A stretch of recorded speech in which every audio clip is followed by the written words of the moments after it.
In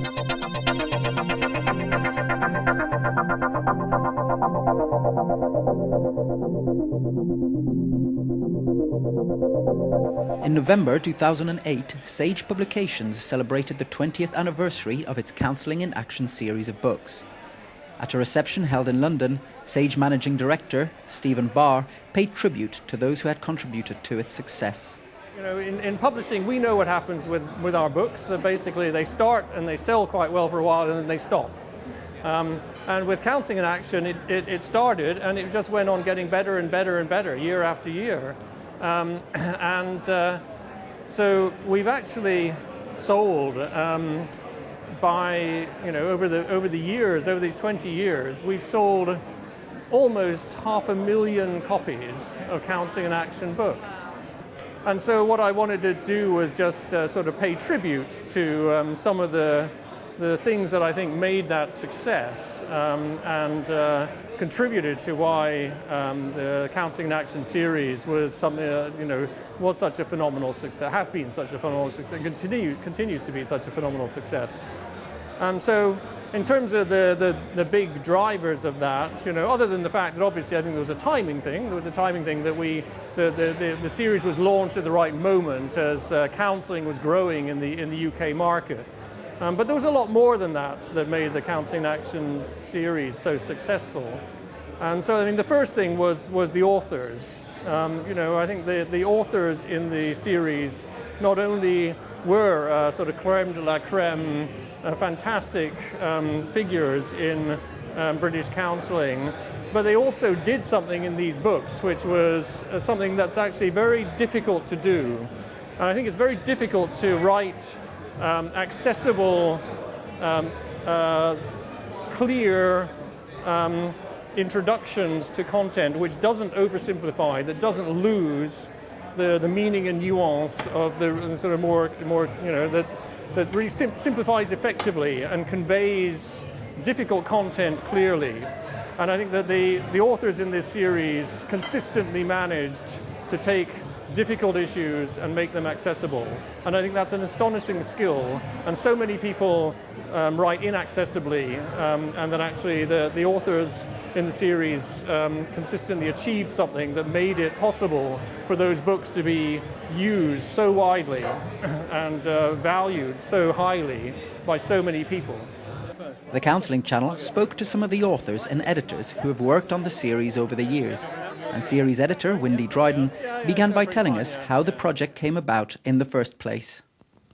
Well, in 1986, I think it was, I was at a conference at Christmas time, the BPS London conference, and I was doing what I used to do in those days, which is cruising around the publisher's desk trying to pick up free copies, and came across a bottle of wine that was associated with Sage, and cheekily asked the person who was manning the desk whether I could have a glass of wine, and she said no. I said, why? She said, because you look like a sociologist. I said, I'm not. And she found out who I was. I'd just published edited a book called Individual Therapy in Britain at that time, and so she knew who I was, and she gave me a glass of wine and suggested that we meet up later because she had some ideas to discuss for a series. So she wined me and dined me, and in a drunken haze, I guess, signed me up to edit the Counselling in Action series, which at that point was going to be about 4 or 5 books outlining the major approaches to counselling at that time, and how it, with particular emphasis on the counselling process, how it unfolded from the beginning to the middle to the end. And that's how it started, really. It was the first, I think, substantial series of books in counselling in Britain. So I think it gave counselling I feel like a base, if you like, a solidity, which I mean, I think it's less relevant now because there were really loads of books in counselling written by British authors. But I think it really provided a forum for people in Britain to write and to show that counselling was a force to be taken seriously, really.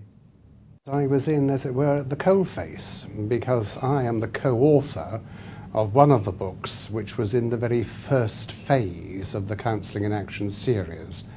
In 1988, I think 4 books were published, and Person-Centred Counselling in Action, of which I'm the co-author with my dear friend and colleague Dave Burns, was amongst those 4. Counselling in Action has given, I think, to the counselling profession a whole series of authoritative books on many different counselling orientations. But more than that, it has actually given books which are totally accessible.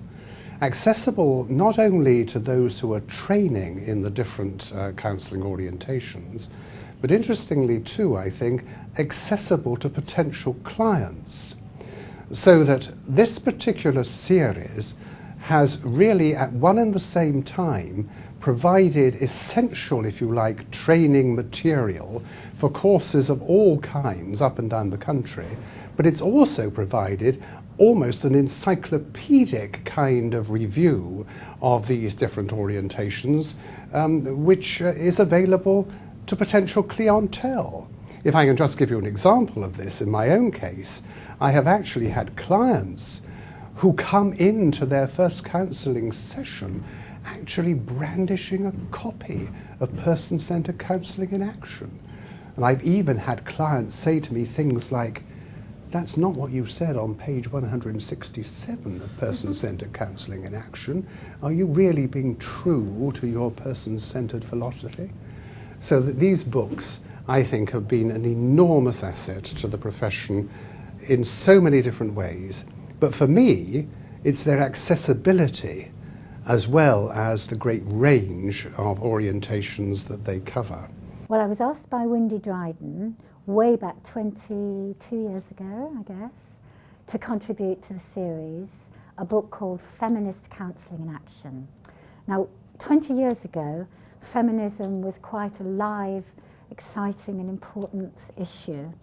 And the idea was to bring counselling and I guess politics in general, but particularly the feminist and female-orientated side of things. And so because I'd already written a few articles and chapters and things on the subject, they approached me and asked me if I would do it. I think it's brought counselling concepts that can be quite complex to a much wider audience. And I think it's played a big role in making counselling the mainstream, popular way of thinking, as well as actually ways of getting better when you're feeling not well or you're feeling down. It's more than that. It's actually bringing a whole set of concepts, thinking about human beings in a different way to a very large number of people. The Counselling in Action series has been a hugely important sort of contribution to counselling and psychotherapy, not just training but development of qualified practitioners, and continues to be.